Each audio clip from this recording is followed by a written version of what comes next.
बिस्मिल्लाहिर्रहमानिर्रहीम, अस्सलामु अलैकुम, गुड मॉर्निंग, वेलकम टू सुबह सवेरे पाकिस्तान। मैं हूं हमजा तारड़ और मैं हूं इशाल सुलेमान। प्रोग्राम का आगाज़ करेंगे। प्रोग्राम के आगाज़ में आपको बताएंगे सहरो अफ्तार। सहरो अफ्तार में हमें किस तरह से उठाया जाता है, किस तरह से हम लोग सहरी का हमें पता चलता है कि सहरी का वक्त जो है वो अब ख़त्म हो गया है या फिर अफ्तार का वक्त जो है वो शुरू हो गया है, अफ्तारी जो है वो होने जा रही है। ये मिस्र में थोड़ा डिफरेंट तरीके से बताया जाता है। हमारे यहाँ पर मसाजिद में ऐलानात किए जाते हैं या अनाउंसमेंट कर दी जाती है, या फिर हम टीवी ऑन करके देख लेते हैं कि जो प्रोग्राम्स चल रहे होते हैं उनसे हमें पता चल जाता है। सायरन बजाया जाता है, ढोल वाले आते थे किसी दौर में, अभी भी कुछ इलाकों में आते हैं, तो ये चीजें होती थी। लेकिन मिस्र में तो अलग ही तरीका है। उसमें जी तोप से गोला छोड़ा जाता है जिससे दूर दूर एक तो वो शुआएं नजर आती हैं, शोले नजर आते हैं, जिससे पता लग जाता है कि जी कि सहरी का वक्त जो है खत्म हो गया या फिर इफ्तारी का वक्त तो हो चुका है, और फिर उसकी आवाज से भी रोजा खोला जाता है। और ये कोई आज की बात नहीं है। इशाल सलाहुद्दीन अयूबी के दौर से कह रहे हैं कि वहां पर यही रिवायत थी और ये रिवायत जिंदा थी, लेकिन 30 साल पहले, हाँ 30 साल पहले ये रिवायत जो है वो कहीं दब गई थी। क्योंकि उसकी वजह ये बनी कि वो जो तोप थी वो खराब हो गई थी, तो उसका ऑल्टरनेट कोई नहीं रखा हुआ था तोप का। शायद वो रिवायत है ना, तो उसी तोप से किया जाए। तो उस तोप को अब मरम्मत किया गया और इस रमजानुल मुबारक में भी यही बताया जा रहा है कि फिर से उस रिवायत को जिंदा कर दिया गया है और उस तोप से गोला एक जो है वो दागा जाता है, जिसके बाद पता लग जाता है कि रोज़ेदारों सहरी का वक्त जो है वो ख़त्म हो गया है, या रोज़ेदारों अब जो है इफ्तार आप कर सकते हैं और मगरिब की अजान का वक्त हुआ चाहता है। तो ये एक मुनफरिद तरीका है, तरीका है, लेकिन इससे लोग डर भी सकते हैं। अगर हमारे यहाँ पर ये तरीका कार जो है वो राइज कर दिया जाए, शुरू हो जाए, तो मेरे ख्याल में जो गिरदो नवा वाले लोग होंगे वो वैसी सारी रात सो नहीं पाएंगे कि अभी गोला आया तो अभी गोला आया। तो ये कि मेरे ख्याल में ये बहुत डिफरेंट तरीका हमने आपको बताया। अगर कोई और भी डिफरेंट तरीका हमें पता लगा तो वो भी आपके साथ जरूर शेयर करेंगे। अभी बात करेंगे कोरोना वायरस के हवाले से ही, और खुसूसी तौर पर जो वैक्सीनेशन का अमल है उसके हवाले से कि हम कितने पीछे रह गए और बाकी ममालिक कितने आगे निकल गए। बिल्कुल ऐसे ही कोरोना वायरस के वार, क्योंकि आप देख रहे हैं कि थम नहीं पा रहे हैं। मुल्क में वबा की तीसरी लहर जो है इसके दौरान सूरत हाल तशवीशनाक होती जा रही है। तो अगर हम सूरत हाल की बात करें तो वहीं पर वैक्सीनेशन का अमल जो है उसको भी बहुत तेज़ होना चाहिए था, लेकिन अभी सुस्त रवि का शिकार है। दुनिया के 130 ममालिक में पाकिस्तान का जो 120वां नंबर है इस वक्त है कि वैक्सीनेशन हमें जो मिल रही है 120वां नंबर उसमें हमारा आ रहा है। बिल्कुल ऐसे ही है। भारत तो पाकिस्तान से आगे है ही, ये तो हमें पता है। और इसमें हम इस गवर्नमेंट को तो कुछ नहीं कह सकते हैं कि हमने वो एक जो है लाएअमल नहीं बनाया, हम वहाँ पर हैं ही नहीं, हम वैक्सीन बना ही नहीं पा रहे हैं। श्रीलंका, बांग्लादेश और घाना, नाइजीरिया भी पाकिस्तान से आगे हैं। ये लम्हा फिक्रिया है। और इस हवाले से अहम खबर यह है कि हुकूमत ने बुध से 50 से 59 साल तक की उम्र के लोगों को वैक्सीन लगाने का अमल शुरू करने का फैसला भी कर लिया है। ये एक खुशाइन बात है, जबकि चीन से कोरोना वैक्सीन की मजीद 20 लाख डोजेज आइंदा हफ्ते पाकिस्तान पहुंचने की भी तवक्को की जा रही है। इससे भी हालात मजीद बेहतर होंगे। दूसरी जानिब कोरोना से मुतासरा कम उम्र बच्चों की तादाद में बदस्तूर इजाफा जारी है। ये हमारे लिए एक और लम्हा फिक्रिया है, तशवीशनाक सूरत हाल है। हाँ जी ऐसे ही। और इस्लामाबाद में मजीद 47 बच्चों में कोरोना की तस्दीक हुई है, जो DHO की रिपोर्ट के मुताबिक वफाकी दारुल हुकूमत में अब तक पैदाइश से 10 साल तक के 7,329 बच्चों में कोरोना की तस्दीक जो है इशाल अब तक हुई है। और अगर लाहौर की बात कर लें तो कोरोना के बढ़ते हुए केसेस की वजह से अस्पतालों के ICUs भर चुके हैं। इस वक्त हम लोग बार बार यही कह रहे हैं कि अगर एहतियात ना की गई तो अस्पतालों में जगह कम पड़ जाएगी। और इस वक्त लाहौर के जो अस्पताल हैं वहाँ पर ICUs बेड जो है वो कम पड़ गए हैं, और हम देख रहे हैं कि बहुत सारे मरीज जो हैं इस वक्त वहाँ पर ज़ेरे इलाज हैं। हाँ, मर्दान और नौशहरा में कोरोना वायरस के जो मुस्बत केसेस हैं उनकी शरह 27% तक पहुँच गई है, जो कि बहुत ज़्यादा शरह है। इसी तमाम तर सूरत हाल पर कि वैक्सीनेशन का अमल क्यों सुस्त रवि का शिकार है, हम श्रीलंका, बांग्लादेश इनसे बहुत पीछे क्यों हैं, पार्लिमानी सेक्रेटरी बराए हेल्थ डॉक्टर नौशीन हामिद साहिबा हमारे साथ मौजूद हैं। डॉक्टर साहिबा अस्सलाम वालेकुम, गुड मॉर्निंग। डॉक्टर साहिबा बताइएगा, तशवीशनाक बात यह है कि अब जो रिपोर्ट सामने आ रही हैं, श्रीलंका भी हमसे आगे है, बांग्लादेश भी हमसे आगे है, घाना भी हमसे आगे है, क्या ये बातें दुरुस्त है? अगर दुरुस्त हैं तो हम इतना पीछे क्यों हैं? देखिए, सबसे पहली बात तो ये कि इन मुल्कों की आबादियां आप देखें, ये छोटी छोटी आबादियों वाले मुल्क हैं और पाकिस्तान इस वक्त दुनिया का फिफ्थ या फिफ्थ मोस्ट पॉपुलस कंट्री है पूरी दुनिया में। तो हमारी आबादी जो है वो बहुत ज्यादा, मतलब 200 मिलियन से ज्यादा लोगों की आबादी है। जिन मुल्कों की आप मिसाल दे रहे हैं वो तो बहुत छोटी छोटी सी आबादियां हैं। और मगर इसमें देखिए सुस्त रवि, फिर भी उसके बावजूद मैं बिल्कुल एग्री करूंगी कि हमारी वैक्सीनेशन का प्रोसेस उतना फास्ट नहीं है, मगर इसकी बहुत सारी वजूहात हैं। उसमें एक वजह ये भी है कि हमारे यहाँ रजिस्ट्रेशन का अमल बहुत स्लो है। आपने अभी तक, हालांकि ये 50+ की भी रजिस्ट्रेशन खुले हुए काफी अरसा गुजर गया है, मगर कोई 20-22 लोगों ने, अभी 20-22 लाख लोगों ने ही सिर्फ अपने आप को रजिस्टर कराया, जिसके अंदर 6 लाख तो हमारे फ्रंटलाइन हेल्थ केयर वर्कर्स थे। लेकिन उसके बाद लोग तो ये कह रहे हैं कि हम रजिस्ट्रेशन करवा रहे हैं लेकिन हमें बुलाया नहीं जा रहा। और अगर आप फर्ज कर लें जो 50 साल या जायद के जो शहरी हैं, उनको जिनको कोड रिसीव हो चुका है, वो वैक्सीन लगवाने कब तक जा सकते हैं? क्या वो चले जाएं वैक्सीन लगवाने? जी, उनके लिए इंशाल्लाह ताला 21 अप्रैल से जो है उनकी वैक्सीनेशन भी शुरू हो जाएगी और अब उन लोगों को मैसेजेस जाने शुरू हो गए हैं, उनके सेंटर्स उनको डिफाइन किए जा रहे हैं। तो 21 अप्रैल से इंशाल्लाह 50+ लोगों की वैक्सीनेशन स्टार्ट हो जाएगी और ईद के फौरी बाद जो है वो इंशाल्लाह बाकी जो एज ग्रुप्स हैं उनके लिए भी वैक्सीनेशन की रजिस्ट्रेशन खोल दी जाएगी। तो इसके लिए सेंटर्स की तादाद भी बढ़ाई जा रही है, सेंटर्स में शिफ्टें भी की जा रही है कि मॉर्निंग शिफ्ट और उसके बाद एक से इफ्तारी के बाद भी शिफ्ट की जा रही है। मगर अभी भी कुछ सेंटर्स पे तो रश है, प्रेशर भी है, मगर बहुत सारे ऐसे सेंटर्स भी हैं जहां लोग अभी भी नहीं जा रहे हैं और वहां पर अमला सारा दिन इंतजार करता है। जो स्केड्यूल्ड पेशेंट्स होते हैं वो भी नहीं पहुंच रहे। तो इसलिए थोड़ा सा गवर्नमेंट तो अपनी तरफ से देखे सारी, हमारे पास वैक्सीन अभी आपने खुद बताया कि 20 लाख मजीद डोजेस पहुंच रही हैं, तो वैक्सीनेशन के एंड से कोई प्रॉब्लम नहीं है। वैक्सीन की जो अवेलेबिलिटी है वो गवर्नमेंट ने इंश्योर की हुई है, मजीद भी पाइपलाइन में है। इंशाल्लाह आने वाले दिनों में मजीद कंसाइनमेंट्स भी। ठीक है डॉक्टर साहब, हमें ये भी बता दीजिएगा, अब जो वैक्सीन लगाई जा रही है उसकी एक डोज लगाई जा रही है कि एक ही डोज होगी? पहले हम देख रहे थे कि साइनोफार्म के अंदर 2 डोजेज लगाई जा रही थी। इस फर्क से भी कि एक ही डोज लगाई जाएगी, ये क्या कितनी बेहतर बात है कि लोग जो है जल्दी उनके अंदर इम्यूनिटी जो है वो आ जाएगी, एंटीबॉडीज बन जाएंगे, ये कितनी अच्छी बात है? जी, ये देखें, ये वैक्सीन्स तो सारी ही इक्वली इफेक्टिव हैं। सिंगल डोज का हमें ये एडवांटेज है कि बहुत से लोग वेट कर रहे थे कि सिंगल डोज वैक्सीन आए तो हम लगवाएं, तो इसलिए इसकी वजह से हो सकता है कि लोगों का टर्न आउट ज्यादा बेहतर हो जाए। मगर एफिकेसी और इफेक्टिविटी जो है और सेफ्टी इन सारी वैक्सीन्स की एक ही जैसी है और ये पूरा इनका क्लिनिकल ट्रायल्स का डेटा स्टडी करने के बाद इन सब का अप्रूवल मिला है। कन्वीनियंस है कैंसिनो बायो की सिंगल डोज की, मगर ये कि एफिकेसी दोनों की एक ही जैसी है। जी सही। तो डॉक्टर नौशीन साहब ये भी कहिएगा, क्योंकि असद उमर साहब ने ये कहा था कि मार्च में ऑस्ट्राजेनेका की डोजेज जो है वो पाकिस्तान पहुंच जाएंगी। मार्च भी गुजर गया लेकिन अभी तक क्या डोजेज आई हैं या नहीं आई हैं या फिर आने वाली हैं? जी, ये एस्ट्राजेनेका की वो मेडिसिन है जो हमें कोवैक्स के प्लेटफॉर्म से, तो अब वो चूंकि उन्होंने साइन किया था, ये कोवैक्स ने जो डिफरेंट रीजन्स हैं वहां पर वैक्सीन प्रोड्यूसिंग जो कंट्रीज थी उनको असाइनमेंट्स दी थी अपने अपने रीजन को प्रोवाइड करने के लिए।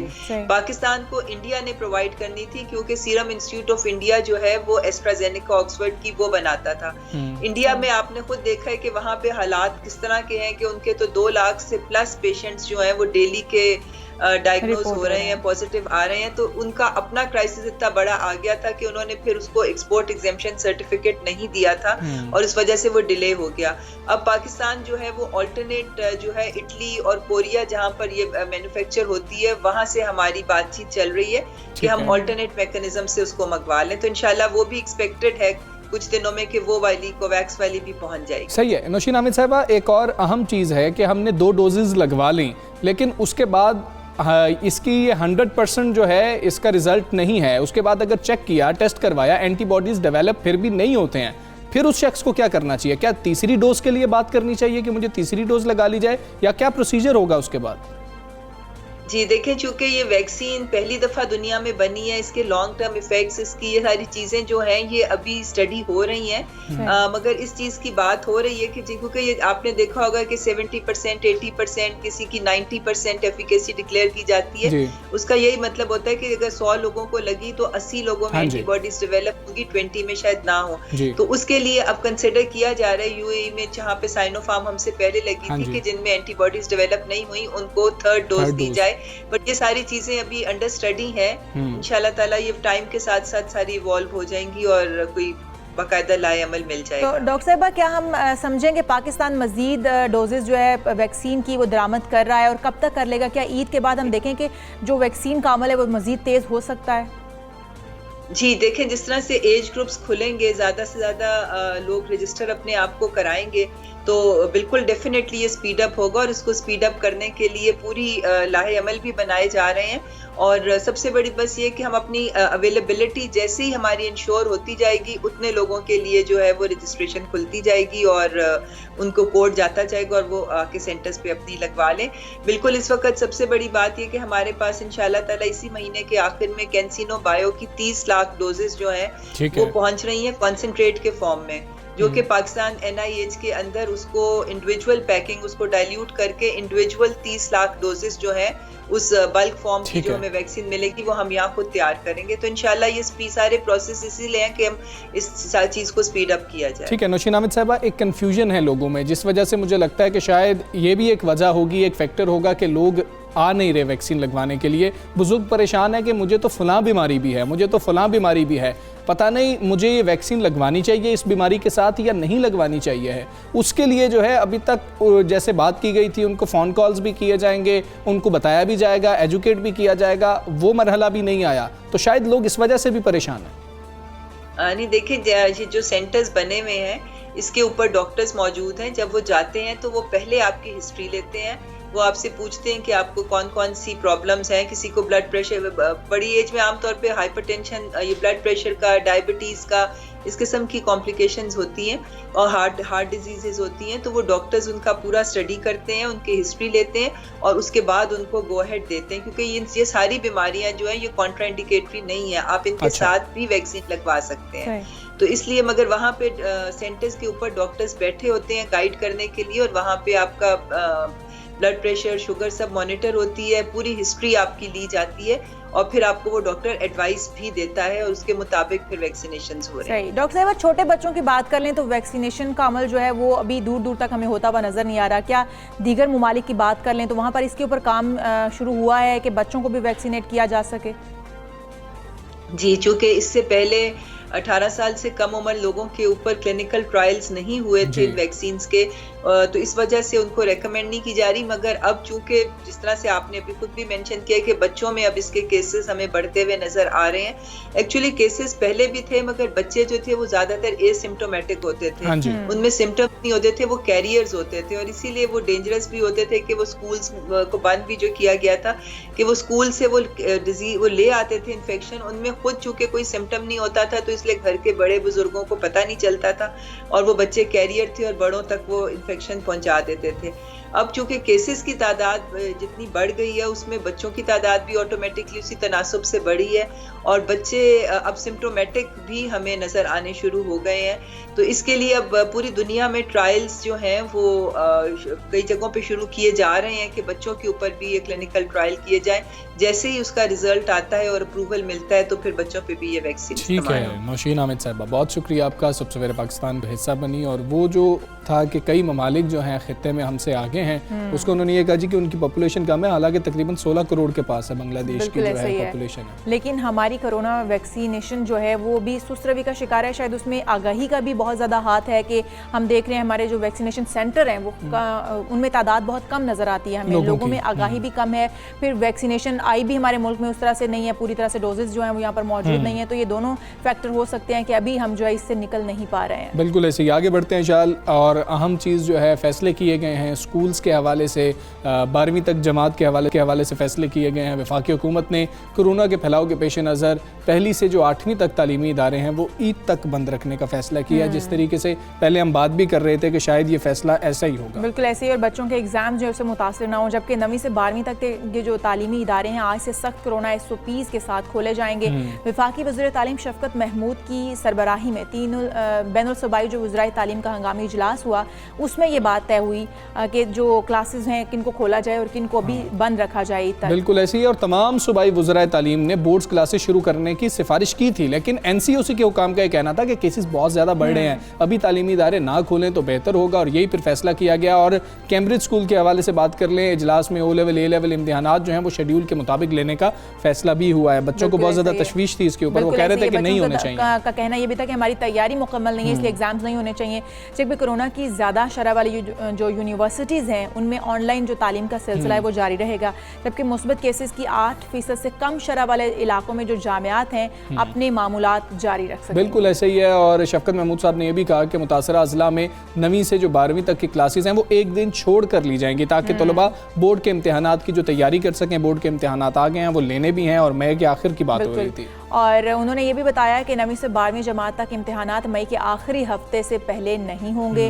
बच्चे जो हैं वो तैयार रहें इसके लिए, क्योंकि मई के आखिरी हफ्ते से पहले एग्जाम्स नहीं होंगे, लेकिन एग्जाम्स होंगे जरूर। कोई राह फरार नहीं है, आपको तैयारी करनी पड़ेगी। इस तमाम तर सूरत हाल पर all Pakistan private schools association क्या मौक़िफ़ है, इसीलिए बात करेंगे। सदर काशिफ मिर्ज़ा हमारे साथ मौजूद हैं। काशिफ मिर्ज़ा साहब, अस्सलामु अलैकुम, गुड मॉर्निंग, बहुत शुक्रिया आपने वक्त निकाला। 8वीं जमात तक, ईद तक स्कूल बंद रखना क्या हुकूमत का दानिशमंदाना फैसला है? आप मुत्तफिक हैं इस फैसले से? कोरोना की तीसरी लहर तो पहली लहर से भी ज़्यादा खतरनाक साबित हो रही है और अभी तक हमारे कंट्रोल में नहीं है।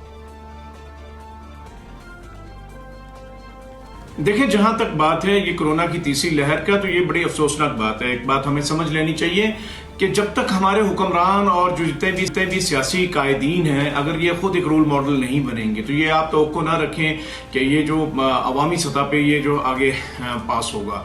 हम देख रहे हैं कि ये दूसरी और तीसरी लहर फैली नहीं है, बल्कि इन्हीं हमारे कायदीन ने फैलाई है, जानबूझ के फैलाई है। बल्कि जो हमारे 15,000 से ज़्यादा जो पाकिस्तानी बहन भाई शहीद हुए हैं, उनके ये जिम्मेदार हैं। जब आप खुद नहीं एहतियात करेंगे तो कैसे मुमकिन है? और ख़ास तौर पे उस वक्त जब आप तालीमी अदारों को बंद करते हैं, बाकी तमाम शोबा ज़िंदगी जो है वो खुला है, और उस वक्त जबकि तालीमी अदारों को कसूर भी कोई नहीं है। अभी तो इन्होंने तालीमी अदारे बंद किए हुए थे। ये ख़ास तौर पे जो तीसरी लहर आई है, इसमें तो तालीमी अदारे बंद थे। तो अगर इस दौरान ये कोविड फैला है, तो ये कम से कम तालीमी इदारों को इसका जो है इल्ज़ाम नहीं दिया जा सकता। दूसरी बात ये है, तालीमी इदारों ने साबित किया है SOPs पे, पूरे मुल्क में वह तालीमी इदारे ऐसे थे, स्कूल, कॉलेज, यूनिवर्सिटी, जिन्होंने SOPs पे भरपूर अमल दरामद किया, जिसका इतराफ़ prime minister of Pakistan Imran Khan ने किया, NCOC के चेयरमैन उमर असद ने किया। ना सिर्फ उन्होंने बल्कि तमाम वज़ीर तालीम ने किया। बल्कि भी ये पिछले दिनों हमारी मुलाकात हुई है NCOC के चेयरमैन असद उमर साहब से, उनके साथ बाकायदा डिटेल मुज़ाकरात हुए हैं, जिसमें उन्होंने बल्कि हमें यकीन दहानी कराई थी। इसी बात के हवाले से जिक्र हुआ था, तो जब उन्होंने ये जिक्र किया कि कोविड जो है वो तालीमी अदारों के जब खुलते हैं तो बढ़ता है, तो मैंने उसी वक्त उनसे ये बात उनको क्लियर किया था कि ये बेसिकली तालीमी अदारों से नहीं फैला। हमने 2 लाख से ज़्यादा रैंडम टेस्टिंग हुई है, जिसमें से पूरे पाकिस्तान में से 2 लाख में स्कूल, कॉलेज, यूनिवर्सिटी, मदारिस शामिल थे, और स्कूल्स के 90 केसेस सामने आए, और 80 केसेस जो थे वो पब्लिक स्कूल के थे, जबकि जो प्राइवेट स्कूल से उनके जस्ट 10 केस सामने आए। असद उमर साहब चेयरमैन NCOC ने जो हमारे साथ कमिटमेंट की थी मुज़ाकरात में, ये बिल्कुल उसके उलट है। बहरहाल हम दरख्वास्त करेंगे कि फैसले पर नहीं की जाए और तमाम ग्रेड्स को SOPs के मुताबिक जो है खोला जाए। कारसद तालीम का जो सिलसिला है वो सबसे ज़्यादा मुतासिर हो रहा है। वैक्सीन भी हमारा सबसे बड़ा मसला है। क्या अथॉरिटीज़ से निजी स्कूल्स की कोई बात हुई कि वैक्सीन का अमल तरजीहन शुरू किया जाए, असातिज़ा को लगाई जाए, स्कूल के अमले और बच्चों को लगानी शुरू की जाए, ताकि तालीम तो एमरजेंसी की सूरत हाल से बाहर निकल सके?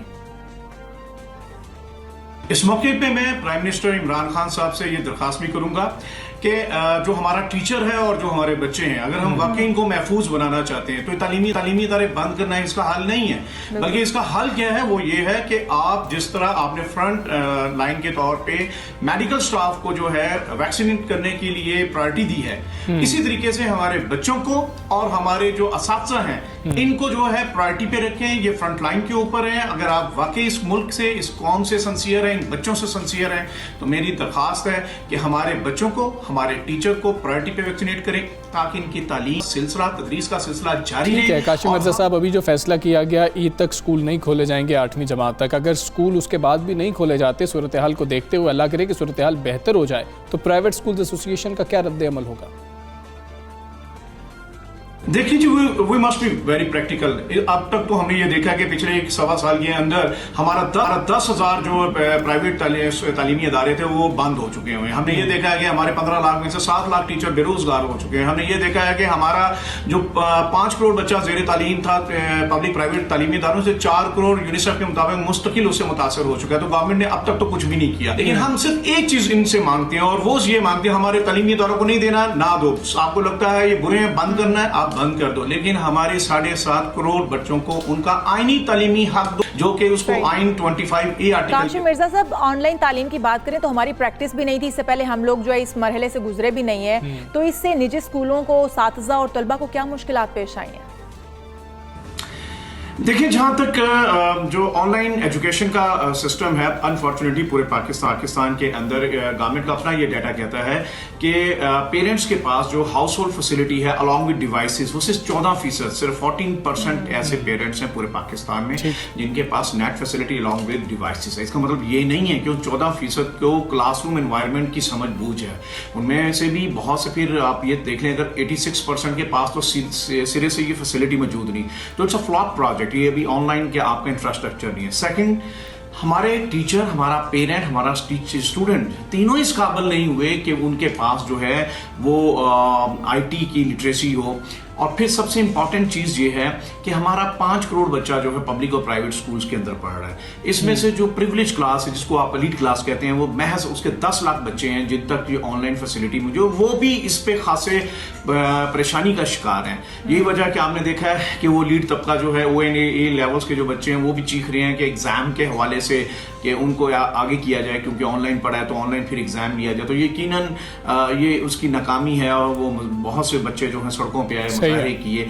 तो ये एक तो ऑनलाइन सिस्टम हमारे है नहीं, गवर्नमेंट के पास जो बेसिक इंफ्रास्ट्रक्चर है ऑनलाइन को सपोर्ट करने का, वो नहीं है। फिर हमारे पास, अगर आपके एक घर के अंदर 3-4 बच्चे पढ़ते हैं, तो क्या 3-4 बच्चों को एट अ टाइम लैपटॉप देना और क्लासरूम एनवायरनमेंट क्रिएट करना, इट्स इम्पॉसिबल राइट नो, क्योंकि अभी तो जो हमारे पास अवेलेबल फैसिलिटी है वो उसको बैकअप नहीं कर रही। और यकीनन इस बात को गवर्नमेंट को अंडरस्टैंड करना चाहिए। बल्कि गवर्नमेंट के जो अब तो जो NCOC के भी चेयरमैन ने भी और फेडरल मिनिस्टर्स ने भी इस बात को एडमिट किया कि हमारे पास ऑनलाइन फैसिलिटी मौजूद नहीं है। और आपने ये देखा है, इनका कोई दूर दूर तक कोई इनका इरादा भी नहीं है कि ये इंफ्रास्ट्रक्चर डेवलप करें या बच्चों को उस लेवल तक एजुकेट करने के लिए कोई उनका उनको घरों में डिवाइसेस दें, उनको घरों के अंदर जो है नेट फैसिलिटी फ्री ऑफ। बाहर के मुल्कों में जहाँ पे ऑनलाइन फैसिलिटी बड़ी बेहतरीन है, इवन देन उन्होंने जब ये कन्वर्ट किया है तो उन्होंने बच्चों को डिवाइसेस और नेट फैसिलिटी घरों में हर एक को फ्री ऑफ कॉस्ट दी गई है। तो अगर क्या पाकिस्तान इसका मुतहम्मिल हो सकता है? अगर तो हो सकता है तब तो ठीक है, आप तालीमी इदारों को बंद कर दें, आपको नहीं ज़रूरत है। हमारा जहाँ पे MPhil PhD टीचर रेडियो पे फल बेचता रहे, वह हम लोग भी कुछ ना कुछ छोटा मोटा को रेडियां कोई चला ही लेंगे। लेकिन हमारे जो 7.5 करोड़ बच्चे हैं, इनको जो इनका आईनी तालीमी हक है वो खुदारा आप दें, इनको जीने का हक दें आप। तो इससे ज़्यादा मेरा ख्याल है कि हम कोई इस्तदार नहीं कर सकते। और यकीनन ठीक है काशिम मिर्जा साहब, बहुत शुक्रिया आपका। सबसे पहले पाकिस्तान का पेशा बने, इंशाअल्लाह पेरेंट्स बहुत ज़्यादा कंसर्न है इस मसले को लेके इसका हल निकलना चाहिए। और हम उम्मीद करते हैं, हम एहतियात करेंगे तो ये तीसरी लहर जो है ये भी छट जाएगी, खत्म हो जाएगी और हम कंट्रोल जाएगा। वैक्सीनेशन का अमल जो मज़ीद तेज़ हो सकता है और फिर उसके बाद हम इससे निकल जाएं इंशाल्लाह। इस माह रमज़ान में, इस बबरकत महीने में आप सब भी दुआ करें, हम सब भी दुआ कर रहे हैं कि हम जल्द से जल्द इस वबा से निकल आएँ। लेकिन उसके साथ ही साथ आप एहतियात करें तो हम जल्द इस वबा से निकल आएंगे। यहाँ पर हम एक ब्रेक ले लेते हैं, ब्रेक के बाद फिर आते हैं। Stay with us.